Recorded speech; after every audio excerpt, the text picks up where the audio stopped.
மீனவர்கள் மீது துப்பாக்கி சூடு நடத்திய இலங்கை அரசை கண்டித்தும் மீனவர்களுக்கு உரிய பாதுகாப்பு அளிக்க மத்திய மாநில அரசுகளை வலியுறுத்தியும் காரைக்கால் மீனவர்கள் ரயில் மறியல் போராட்டத்தில் ஈடுபட்டனர். காரைக்கால் மாவட்ட மீனவர்கள் 2 பேர் மீது கடந்த 27ஆம் தேதி இலங்கை கடற்படை துப்பாக்கி சூடு நடத்தியது. காயமுற்ற மீனவர்களுக்கு உரிய உயர் சிகிச்சை அளிக்க வலியுறுத்தி மீனவர்கள் தொடர்ந்து மத்திய மாநில அரசுகளை வலியுறுத்தி வந்தனர்.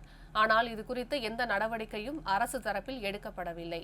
இந்நிலையில் கடந்த 11ஆம் தேதி முதல் காரைக்கால் மாவட்டத்தில் உள்ள 11 மீனவ கிராமங்களை சேர்ந்த மீனவர்கள் தொடர் வேலைநிறுத்த போராட்டத்தில் ஈடுபட்டு வருகின்றனர். தொடர்ந்து பல்வேறு போராட்டங்களை நடத்தி வந்த காரைக்கால் மீனவர்கள் இன்று ரயில் மறியல் போராட்டத்தில் ஈடுபட்டனர்.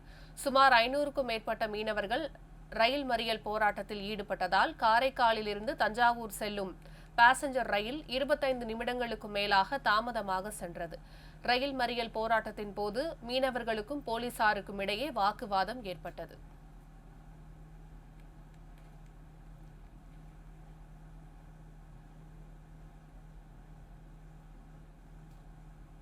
பாண்டிச்சேரி அரசாங்கத்தை கண்டித்தும் வருகின்ற நடந்த 12ஆம் தேதி முதல் இன்று வரை வேலைநிறுத்த போராட்டம் கண்டினியூ பண்ணிட்டு இருக்கோம்.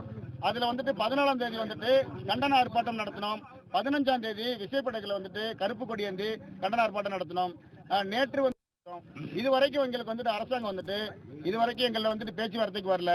எங்களுக்கு அரசாங்கம் கூடிய சீக்கிரம் எங்களுக்கு பேச்சுவார்த்தைக்கு இந்த போராட்டத்தின் வாயில நல்ல செய்தி சொல்லாத வரைக்கும் நாளை காரைக்கால்ல வர்த்தக சங்க ஆதரவோட எங்களுக்கு முழு ஆதரவோட கடையடைப்பு பண்ணியிருக்கோம். அதையும் நாங்கள் கவர்மெண்ட் எங்களை செவி சாய்க்கலனாக்கா அடுத்தது எங்களோட ரேஷன் கார்டு ஆதார் கார்டுலாம் ஒப்படைக்கலான் இருக்கிறோம். இப்போதைக்கு இந்த சூழ்நிலை இருக்குது. கூடிய சீக்கிரம் எங்களுக்கு அந்த இலங்கையில் இருக்கிற பையனையும் அவங்களுக்கு தண்டனை ரத்து பண்ணி துறைமுக விரிவாக்க பண்ணி உடனே வேலை செய்யணும். காரை மாவட்ட சார்பாக நாங்கள் கேட்டுக்கிறோம். முக்கியமாக அடிப்பட்டவர் அங்கே குண்டடிப்பட்டவரை இந்தியாவுக்கு கொண்டு இங்கே உள்ள சிகிச்சை பண்ணணும்.